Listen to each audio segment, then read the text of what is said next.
tugushimye kuri Imana igibana natwe, uri Imana igihindura ugahindura imitima y'abantu, uri Imana waremye ijambo, uri jambo uriho. Turakwinginze kugira ngo iri jambo tugiye kumva rivuye mu mukozi wawe data naba ari we, ahubwo Mwami Yesu ubwami bwawe n'icyubahiro cyawe ari byo biganza. Reka izina ryawe rishyirwe hejuru, avuga iri jambo ryawe, reka ugaragare, reka ubane nawe, reka uhagarare nawe, reka icyubahiro cyawe kigaragare kuri we, reka ubwiza bwe bugaragare kuri we, mu izina rya Yesu Kristo. Iri jambo Mwami Yesu yateguye wamuhaye, reka ribe ijambo rihindura imitima ya buri muntu wese uri hano Mwami. Reka ubane natwe, utugire neza, utuyobore mu mitima yacu, uduhindure mu izina rya Yesu Kristo, uhindure imitima yacu twumvira ijambo. Urakoze kuri Imana nziza kugiye kubana natwe, mu izina rya Yesu Kristo, amen.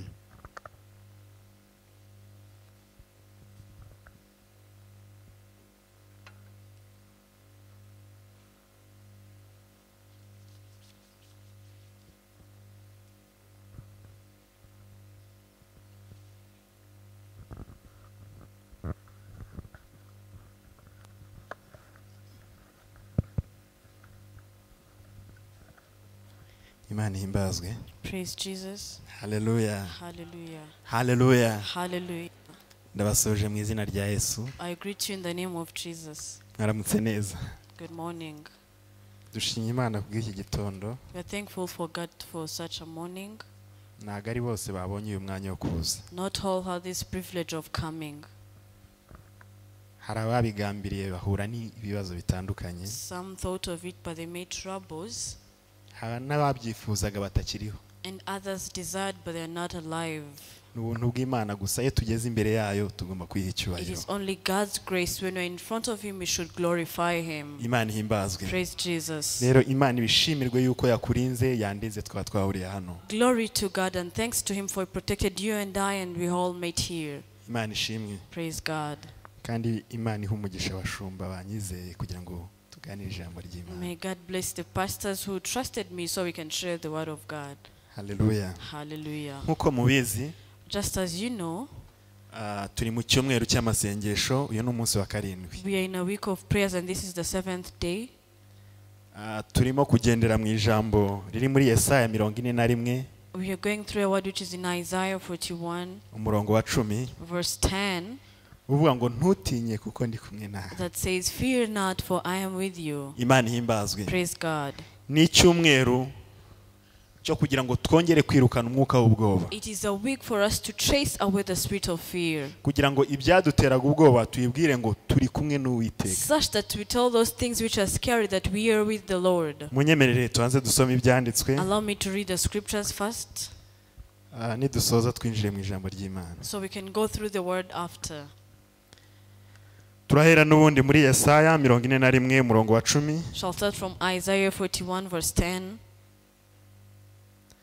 Haravuga ngo ntutinye kuko ndi kumwe nawe. Fear not, for I am with you. Ntukihebe kuko ndi Imana yawe. Be not dismayed, for I am your God. Nzajya ngukomeza. I will strengthen you. Ni koko nzajya ngutabara. Yes, I will help you. Kandi nzakuramiza ukuboko kw'iburyo. I will uphold you ariko gukiranuka kwanjye. with my righteous right hand. Imana himbazwe. Praise Jesus. Kadusome mu bacamanza. Judges ibice bitandatu. chapter 6 umurongo wa 11 verse 11 tugere kuri 16 to 16. Nuko marayika w'Uwiteka araza yicara munsi y'igiti cy'umwera cyari muri Ofura kwa Yowasi umwami Yezeri. Umuhungu we Gidiyoni yasekuraga ingano mu muvure bengeramo vino ngo azihishe Abamidiyani. Marayika w'Uwiteka aramubonekera aramubwira ati, Uwiteka ari kumwe nawe wa munyembaraga we, ugirana ubutwari. Gidiyoni aramusubiza ati, Mutware, niba Uwiteka ari kumwe natwe, niki gituma ibyo byose bitubaho? N'imirimo ye yose itangaza irihe?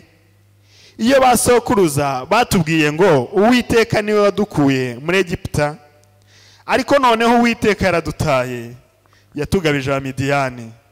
nuko Uwiteka aramwitegereza aramubwira ati genda uko izo mbaraga zawe zingana ukize Abisiraheli amaboko y'Abamidiyani sijigutumye.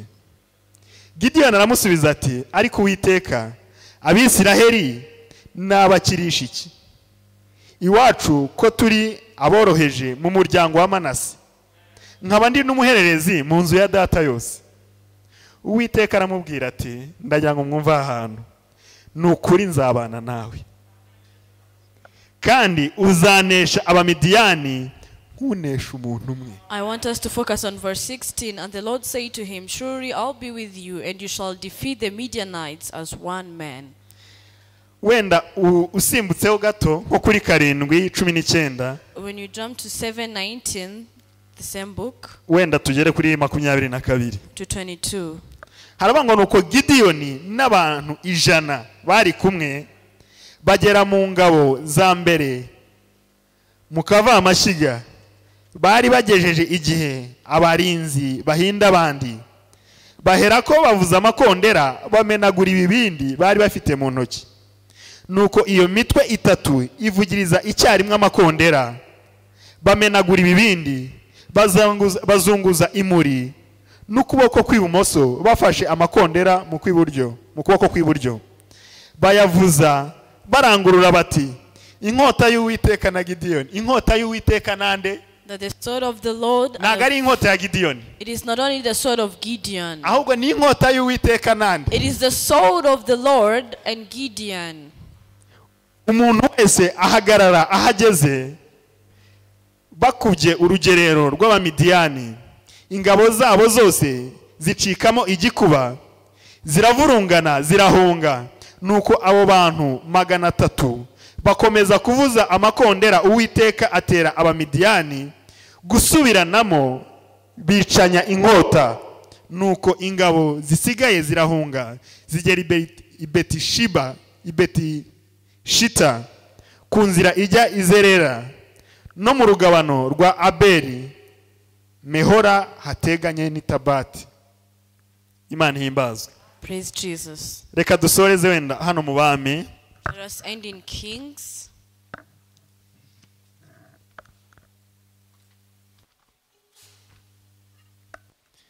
Dusoreze mu Bami ba kabiri. 2 Kings. Ibice 19 umurongo wa mbere tugere kuri Chapter 7. 19 verse 1 to verse 7. Umwami Hezekiya abyumvise ashishimura imyambaro ye, yambara ibigunira, ahera ko yinjira mu nzu y'Uwiteka, maze yohereza Eliyakimu w'umunyarugo rwe na Shebuna w'umwanditsi n'abakuru bo mu batambyi bambaye ibigunira kwa Yesaya w'umuhanuzi mwene Amosi. Baramubwira bati Hezekiya yadutumye ngo uyu munsi ni umunsi w'umubabaro n'ibihano no gushinyagurirwa, kuko abana benda kuvuka kandi nta mbaraga zo kubabyara. Ahari Uwiteka Imana yawe yumvise amagambo ya Rabushake yose, shebuja umwami wa Ashuri yamutumye gutuka Imana ihoraho. Ngira ngo Uwiteka Imana yawe yabahanira ayo magambo yumvise. Nuko rero terura amasengesho yawe usabire abantu basigaye. Nuko abagaragu b'umwami Hezekiya bajya kwa Yesaya. Yesaya arababwira ati mubwire shobuja muti Uwiteka aravuze ngo ntutinye ayo magambo wumvise. Abagaragu b'umwami wa Ashuri bantutse, nzamushyiramo undi mutima. Ubwo azumva impuha azasubira mu gihugu cye, kandi nagerayo nzamwicisha inkota. Kuri 35 maze mu ijoro ry'uwo munsi marayika w'Uwiteka arasohoka, atera urugerero rw'Abisiraheli, yica ingabo zabo 8,000 n'ibihumbi 5. Abantu babyutse kare mu gitondo basanga ingabo zose ari imirambo. Nuko Senekeribu umwami wa Ashuri arahava asubirayo atura i Nineve. Bukeye mu ngoro y'Imana ye Nisiroki aramya, Adurameleki na Shereseri abahungu be baraza bamwicisha inkota, baherako bacikira mu gihugu cya Ararati, maze umuhungu we Asarihadoni yima ingoma ye. Hallelujah. Hallelujah. Hallelujah. Hallelujah. Twongerese icyubahiro. Let us glorify Jesus. Imana ishimwe. Praise God. Ndumva twasoje gusoma. I hope you're done with readings. Ndagira ngo noneho twige ijambo ry'Imana. Let us learn the word of God. Turi mu gihe We are in times giteye ubwoba. that is scary. Iyo Imana ivuze ngo ntutinye, When God says to fear not, byanze bikunze hari ibintu bidutera ubwoba. there are some things that are scary to us. Imana ihimbazwe. Praise Jesus. Hallelujah. Hallelujah. Hallelujah. Hallelujah. Umuntu utinya byanze bikunze hari ibintu abahura nabyo bimutera ubwoba. The one who is scared, whatever happens, there are some things that they go through which is frightened. Ushobora kuba ari ibintu wahuye nabyo biragutsinda, It might be things you went through and it failed you, ukaba utinya kongera kubigerageza kuko uzi ko utabibasha. and you fear to try them because you know you are not capable of doing that. Ubundi ibintu dutinya Normally things that we fear, nibyo twabonye it is what we have seen, kuri twe cyangwa ku bandi, either from us or others, tukaba natwe tureba neza yuko tutabibasha. that we surely see that we are incapable of doing that. Ushobora kuba hari ahantu wagerageje, Maybe there's a certain place you ariko tried, ibintu wagerageje uratsindwa. but the things you tried, you failed. Iyo utekereje kongera kubikora, When you think of redoing them again, wumva utabibasha ukabitinya, you feel incapable and you fear kuko such hari things. ibyo wahuriyemo nabyo. Just because there's certain circumstances you meant with. Iyo banakubwiye ngo kora gutya, When they say do this, uba uzi yuko icyo kintu utagishobora, you know that you're incapable of doing kuko that. waragiye uratsindwa. Because you went and failed. Ikindi cya kabiri, Secondly, ushobora kuba hari ibyo wabonye bitsinda abandi, you might have seen other things that failed ubwawe others, wowe wikuramo hakiri kare. and you personally you excluded yourself before Imana time. ihimbaza. Praise Uravuga ngo Jesus. jewe And you said, I uko niyizi sinabasha gutsinda iki kintu, know myself, I'm incapable of doing this thing. ariko nenda kukubwira ngo cya gihe wari wenyine, But I want to tell you, the other day you were ubu alone, ngubu Imana iravuga ngo ntutinye ndi kumwe and now nawe. God says, fear not, for I am with you. Imana ihimbazwe. Praise Jesus. Hallelujah. Hallelujah. Hari abantu twagerageje, There's some people who tried, hari ibyo twagerageje and there are biranga, certain things we tried and we failed. hari ibyo twinjiyemo turafeiringa. There's what we went into, but we Ushobora kuba failed. wararwanye n'akazi kakanga burundu, You might have fought with unemployment, but ahantu it failed wadepozaga hose totally. haranze. Wherever you could apply, it was all negative. Niyo bakubwiye ngo shyira aha, When they tell you to apply at a certain place, wumva bisa na bya bihe, you feel like it is like the same stuff or the ariko same. Imana iyo ivuze ngo ndi kumwe nawe, But when God says, I am with you, bitandukanye na cya gihe it wenyine. is different from the other time when you are alone. Ushobora kuba waragerageje urushako ruranga, You might have tried marriage and it ariko failed. Imana irasa n'ikubwira ngo ngera unaga inshundura. But God is telling you to throw back against the threads. Imana ihimbazwe. Praise Jesus. Ushobora kuba ibintu bitandukanye byaranze, Different things failed.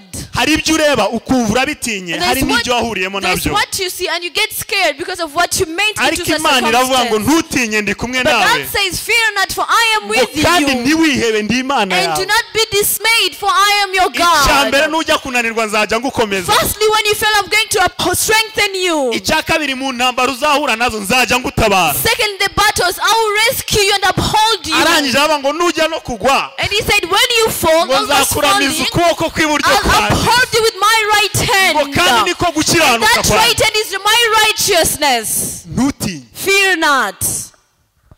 Imana ihimbazwe. Praise Jesus. Hallelujah. Hallelujah. Hallelujah. Hallelujah. Igihe kimwe Mose, One time Moses, igihe Imana yamubwiraga kujya gukura Abisiraheli muri Egiputa, when God told him to take the Israelites from Egypt, Imana ihimbazwe, praise Jesus. byari ibintu bikomeye kuko yari azi amaboko akomeye ya It Farawo. was a tough thing because he knew the great arms of Pharaoh. Imana igenda imubwira yuko izabana nawe, God kept telling him that he shall be with him. kuko ubwe yaravuga ngo usibye no gukura bariya bantu, je n'ubwanjye no kuvuga sinjya mbibasha. Because he himself, he was like, Wowe urandebamo icyizere, apart from even taking them from there, I personally am unable to speak. And how how can you trust me? Imana iramubwira ngo si wowe rega. God said, it is not you. Wowe shaka niba ari ikibazo cyo kuvuga. That if it's a problem of speaking, Shaka umuntu uzajya kuvugira. find the one who shall speak on your behalf. Akubere nk'umuhanuzi, umubere nk'Imana. So he can be the prophet and be like God. Ninkubwira umucisha amagambo nawe avuge. When I told pass words and then let him speak. Ariko icyo nshaka n'ijye uzakora si wowe. But what I want, I'm the one who's going to work, not you.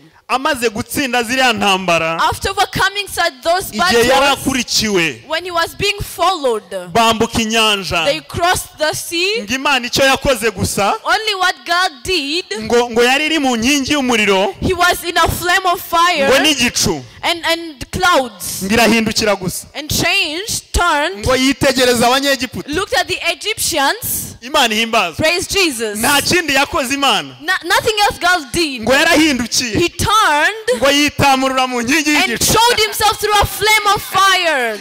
ngo yitegereza ngo abanyegiputa Looked at the Egyptians. ikibitegereza gusa, Just as he was staring at ngo them, mwanya bacikamo igikuba, at that time the rain ngo amagare yabo atangira played. kugenda kururika, The children started going slowly. ngo noneho batangira kubwirana, Then they started telling one another ngo mureke duhunge, that let us flee, ngo kuko tubonye yuko Imana irengera abanyayisiraheli, because we've seen that God rescues the ikarwanya Israelites abanyegiputa. and fights the Egyptians. Nibwo Imana yategekaga Mose akarambura inkoni, That is when God commanded Moses to raise the amazi stick, akabarengera, and the water was over them, ngo flooded bamaze them. kwambuka. When they crossed, kuri 15 uzahasome mu Kuva, read Exodus 15. hari umutwe w'amagambo uvuga ngo indirimbo ya Mose. There's a word which says the song of Moses. Imana ihimbazwe. Praise Jesus. Hari hamenyerewe ba Miriam kuririmba, Miriam was the one to sing, ariko kiriya gihe cyari icya Mose gitahiwe. but that time was for Moses. It was his round. Amaze kureba ibyo Imana imukoreye, After seeing what God has done for katari him, imbaraga ze gusa, that it wasn't only his strength. ahubwo ari ya Mana yamubwiye ngo Rather, nzabana it was nawe. the God who says, I shall be with you. Ngarangije araririmba. And he sang. Uzi ijambo yavuze? Do you know the word he said? Yaravuze ngo Imana ni intwari mu ntambara. He said, God is a hero in battles. Usome ku murongo wa 3. Read on verse 3. Yaravuze ngo Imana ni intwari He said, God is a hero in battles. mu ntambara. In battles. Intambara urwana ukazitsindwa, The battles you fight and fail, burya niyo uburwana. that is you fighting. Imana niza Because kurwanirira, when God comes to fight yo for ni you, intwari muri izo He ntambara. is a hero in such battles.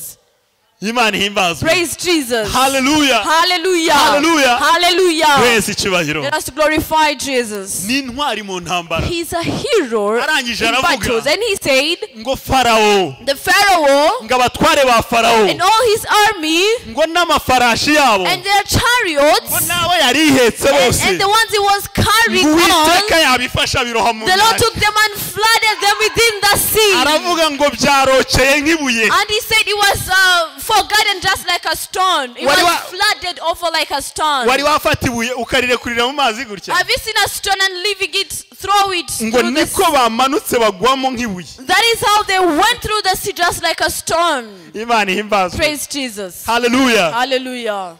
Petero yaravuze, Peter said aravuga ngo erega and said, ngo niba mwarasogongeye, if you have truly known, ngo mukamenya yuko koko Yesu agira neza, known that truly God is so kind, ngo mwe mumwegere gusa. just draw near to him. Mugire gute? Draw near to him. Ngo niwe buye rizima, He's the only cornerstone, iryo ryanzwe n'abantu, the one that people ariko hated, ku Mana but riri to ry'igiciro cyinshi. God, it was for a great value. Umva, icyo Imana idusaba ngo dushire ubwoba, Listen, what God requires from us to fear not tuyegere gusa. is to draw near to him. Imana ishimwe. Praise Jesus. Umugabo umwe witwa Abededomu A man called Abededom, yari ari aho gusa ubuzima bwe butameze neza. he was just there. His life wasn't good enough. Murabizi ko isanduka y'Imana ariyo yabaga ari Imana yagendanaga n'Abayisiraheli. And you know, the ark of the Lord was like the God that worked with the Israelites. Iranyagwa, He was taken into captive. ariko mu gihe yari irimo kugaruka But in its time of returning, hahandi hari inkuru ivuga ngo umugabo witwa Uza ngo ashaka kuyiramira the same place where there is a man called Uzzah wanted to support it, ngo nuko Imana imutsindaho and God killed him from that place. ngo bagira ubwoba bw'iyo sanduka. They're all frightened of such covenant. Dawidi aravuga ngo ntiyazi iwanjye itatumara, David said, it cannot come to my house. Though. ariko arangije aravuga ngo hari uwapfa nta kibazo imumaze we. And he said, but there's a man who is okay with aravuga ngo dying. muyikatishe muyijyane kwa Obededomu, Then turn it to Obed-Edom. ariko ngo ikigerayo gusa But as long as it reached there, bya bindi Obededomu yakoraga bikanga all what he could do and failed, bitangira kwemera. it started being real. Imana ihimbazwe. Praise Jesus. icyo yakoraga cyose kiba umugisha. Whatever he could do was a blessing, turned Mu into a mezi make blessing. cyane Just in few months, inkuru igera kwa Dawidi, the news of information went to David isanduka y'Imana yahaye umugisha kwa that the ark of the Obededomu. Lord blessed Obed-Edom. arangije Dawidi aravuga ngo si ukujyayo noneho gusa, And David said, it's not only going there, shaka amaturo tujye gutura Obededomu, rather bring offerings so we can go to tubone kujya Obed-Edom gukurayo niyo and sanduka then bring y'Imana. the covenant of the Lord. Imana ihimbazwe. Praise Jesus. Hallelujah. Hallelujah. Hallelujah. Hallelujah. Hallelujah. Hallelujah. nakubwiye ngo igituma utsindwa, I told you your reason to fail, igituma ugira ubwoba bw'ubuzima, your reason to be scared of life, igituma ubona nta mbere, your reason to see Ufite. no future or vision that you have,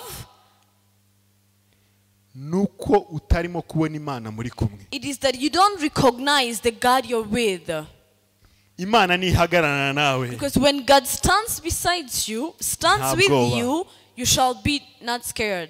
ibintu urimo gutinya, Things that you're being frightened of, ndagira ngo dukomeze tubwire Imana I want us to keep telling God ngo menye yuko noneho ugaruye ijambo umbwira ngo sintinye, that truly I've known you brought a word to me telling me to fear not. nyemerera ngendane nawe. Allow me to walk with you. Imana ihimbazwe. Praise Jesus. Ijambo twasomye The word we have read, ku mugabo witwa Gideyoni, a man called Gideon ngo yari umuhererezi kwa Yowasi. was the least of his family.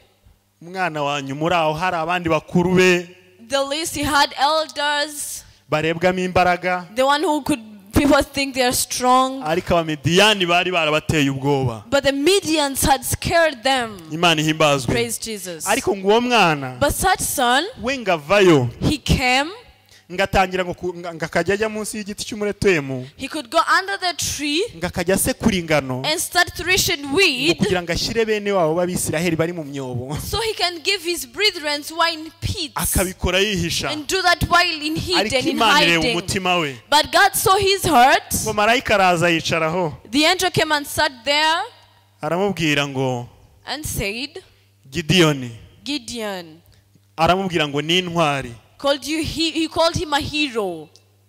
aramubwira ngo n'uwo Imana itoranije Said, you're the one who is chosen by God, kugira ngo abere umutabazi w'Abisiraheli. such that you can rescue the Israelites. Imana ihimbazwe. Praise God. atangira kumwereka icyo cyerekezo yuko ari we muntu ukomeye w'intwari. Started showing him such vision that he's the one who is mighty to God. aramubwira ati ushobora kubivuga udafite amakuru. And said, you might be saying that when you're less informed. icya mbere iyo Mana umbwira ngo ngendane nayo njye gukiza ubu bwoko, Firstly, the God you told me to work with so we can rescue these people, iyo Mana yaradutaye. that God left us, abandoned us. nkurikije ubuzima ndimo gucamo, Basing on the life I'm going through, nkakurikiza ubuzima Abisiraheli bene wacu turimo gucamo, basing on the life my people, the Israelites, are going through, bisa naho Imana yadutaye it tutakiri seems kumwe. like God abandoned us. hari igihe kijya kibaho The times come wahura n'ibintu abandi badahura nabyo, when you meet things that others do not meet. ukavuga utaho bigeze, You say, at this point, Imana yarantaye.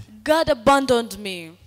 ubuzima ndimo gucamo, The life I'm going by or through, Imana ntiyaba iri kumwe nanjye ngo ibi bibe. God could never be with me and these things to happen. Imana Praise ihimbazwe. Jesus. Haleluya. Hallelujah. Haleluya. Hallelujah. arangije aravuga ikindi cya kabiri, He even said a second, ngo ikindi jyewe ndi n'umuhererezi, si jyewe yo kujya kurwana intambara. I am the least of my family. I'm not the one in charge of fighting the battles. ubundi ikintu gituma dutinya Normally something that scares tuba us, dufite impamvu, that we have reasons. dufite lisiti ituma dutinya We ibyo have a bintu. list of reasons that makes us to be scared of such things. Imana ihimbazwe. Praise God. hari iki n'iki ushobora no kuvuga kumva gifite n'impamvu. There's this and this and this, and you might even say you feel them, they are tangible iyo reasons. Imana ivuze ngo ntutinye, And when God says to fear not, ibimaze kurenza amaso ibyo byubona. He is beyond all what you can see. ikindi yikohereje Secondly, when He sends you, abatakiri wowe urwana intambara. it is no longer you fighting the battles.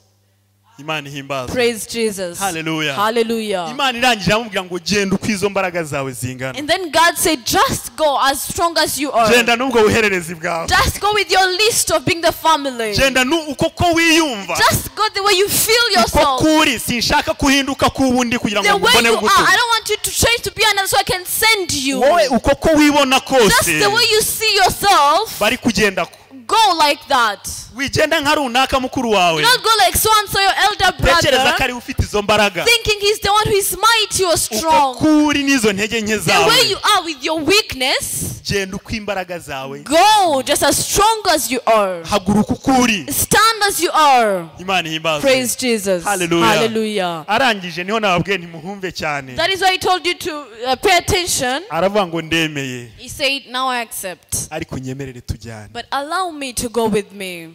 Imana ihimbazwe. Praise God. sinzi ndaza gufata wenda akanya gatoya cyangwa Reverend araza I don't kubidufashamo, know, we shall take time or the Reverend will be in charge of that. ariko ndagira ngo tuze gufata akanya tuvuge ngo kuva utubwiye ngo ntidutinye, But I want us to take time and say, since you told us to fear not, uri kumwe natwe, that you're with us, twizeye yuko turi bujyane. we trust that we shall go with you.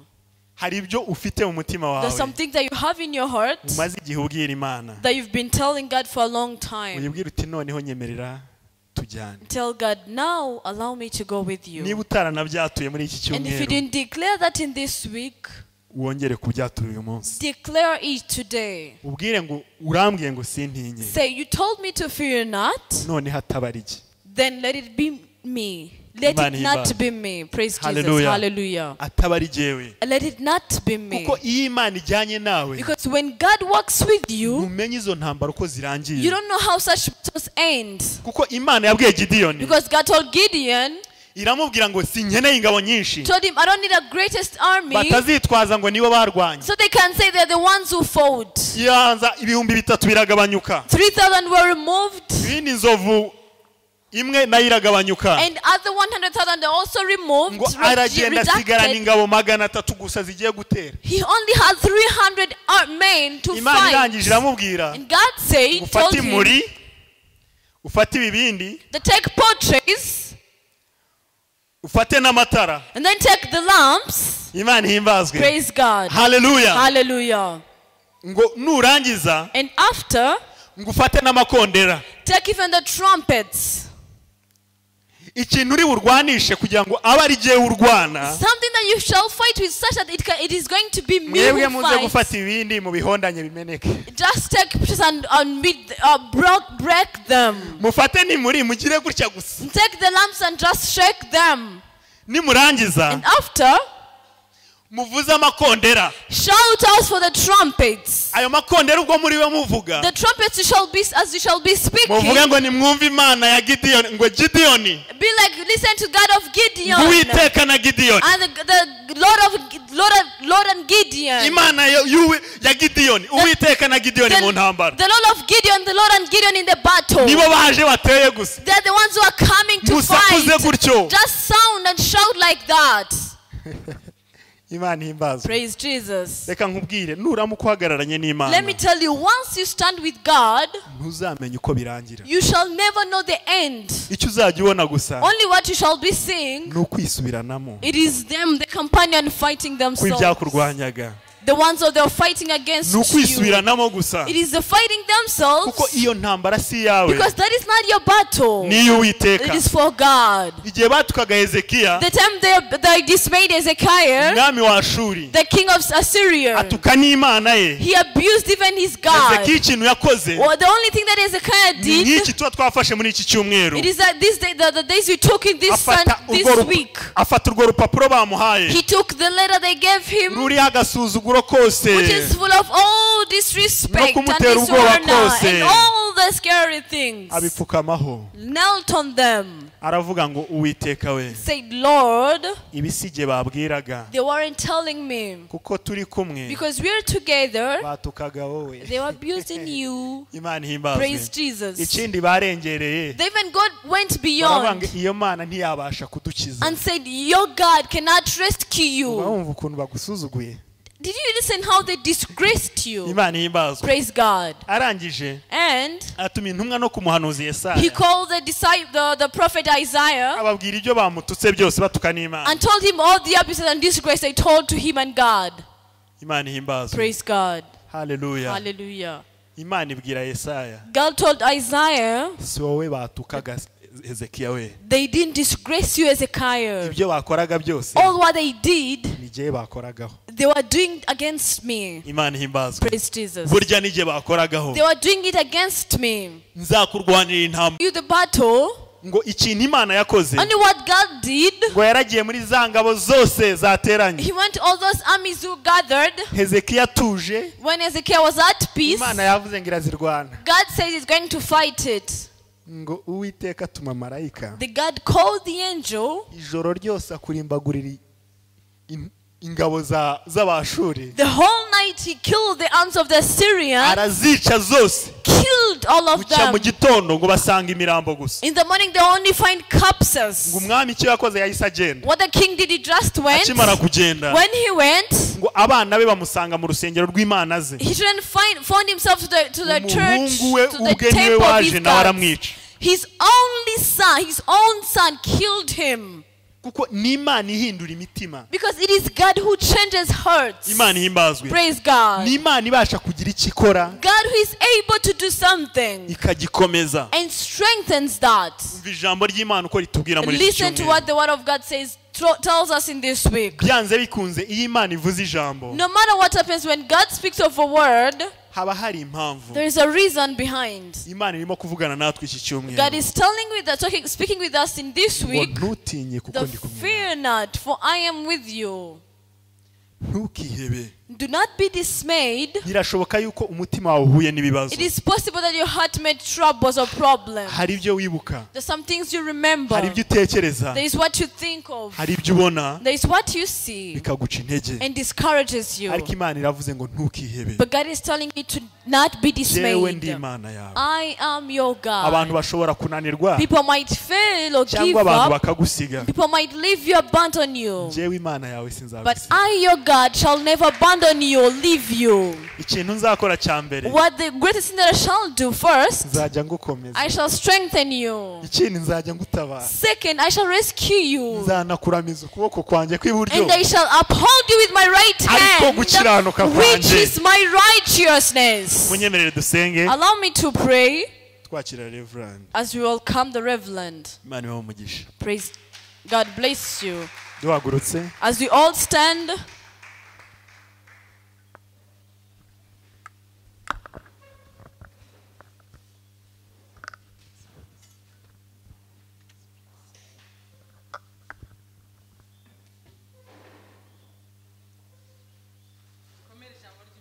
a lot of applause for the word of God. Hallelujah. Lord, for your word Yatubwiye ngo ntidutinye. tells us to fear not. Yavuze ngo ntitukihebe. Tells us to not be dismayed. Kuko uri kumwe natwe. For you are with us. Kuko uri Imana yacu. For you are our God. Uzajya You udukomeza. shall strengthen us. Uzaturamira. Surely you shall uphold us. Ntituzasitara ngo We tugwe. shall never sleep and Ntituzasitara fall. ngo twikubite hasi. Never slip and fall Witeguye down. kuturamira. You're ready to uphold us. Izina rya Yesu. The mighty name of of Jesus, ndasenya imbaraga zose I destroy the ndasenya power. inama zose I destroy all the ndasenya meetings. imigambi yose I destroy the plan. ndasenya I destroy ndishyira hejuru the each ku and bwoko bwawe to your bamaze people. icyumweru imbere yawe Just a week before barimo kuvuga ngo you, nta bwoba saying that there's no komeza ubane fear. nabo Keep being with imbaraga them. zawe zibe kuri bo Let your mercy and your icyubahiro strength be cyawe with them. kigendane Let nabo your glory go with uburinzi them. bwawe bubabeho Let your protection be niwohoza upon amarira them. niwohoza amarira The one who wipes away the niwohoza tears. amarira The one who wipes away the aho umuntu yari arimo tears. kurira Where people are weeping and abarara barira crying. mwami The one to spend hanagura amarira yabo and wipe away their hanagura amarira tears. yabo ku You maso can wipe their tears in their abari eyes. bashonje The ones who are reka hungry, barabagaburira you can give them food. abambaye ubusa The ones who are naked, bandike mwami wanje give them clothes. abarwayi The ones who are sick, ubakize heal them. mu izina rya In yesu the name of Jesus. mu izina rya In the yesu name of Jesus. mu izina rya yesu In the name of mu Jesus. izina rya In the yesu name of Jesus. vugana n'imisozi iri imbere yabo Mountain which is before vugana them. n'imisozi bahagaze imbere Mountain that is before vugana n'iyo them. misozi Such vugana n'iyo mountains. misozi Those mountains. vugana n'abamidiyani With the bahagaze Midianites. imbere y'ubwoko bwawe Yes, your people, mu izina rya Lord. yesu In the name of Jesus. abamidiyani b'ubushomeri Midians of poverty. abamidiyani bo gusoberwa Midians of not having a ndasenya izo mbaraga direction. We destroy such ndasenya izo power. nama Destroy such myuka power. y'impanuka That it comes against myuka them. y'impanuka The spirit of accidents. nikubitwe hasi That it be destroyed. nikubitwe hasi That it be destroyed. nikubitwe hasi Let it be destroyed. abana bawe basohoke amahoro Let them go out safely. bagende amahoro Let them walk safely. bagere mu rugo Let amahoro them get home bagere muri safely. gahunda zabo Let them amahoro go to their plans safely. ndasengera amaturo I pray for the offering. mu izina rya In yesu the mighty name of Jesus. ikiganza cyose cyatuye Each hand that gave the offering, bakubirishira ijana double them 100 baha times. umugisha Bless them. barinde indyanyi Protect them from barinde curses. kagungu Protect them from the hamwe financial n'abatatuye curses. bose The ones who didn't give up batabonye their ubushobozi those who had no authority, ubagirire neza place them. ukura indyanyi mu byabo For the financial curses, ubahe uburyo they nabo are- bazature give them so they can offer the next ubibuke mu week. izina rya yesu Remember them in the mighty imbabazi name za of yesu Jesus. ziragote The mercy of Jesus uraze surrounds kwifuza them. kwabo Give them their ubakize desires. indwara Heal their ubanezeze diseases.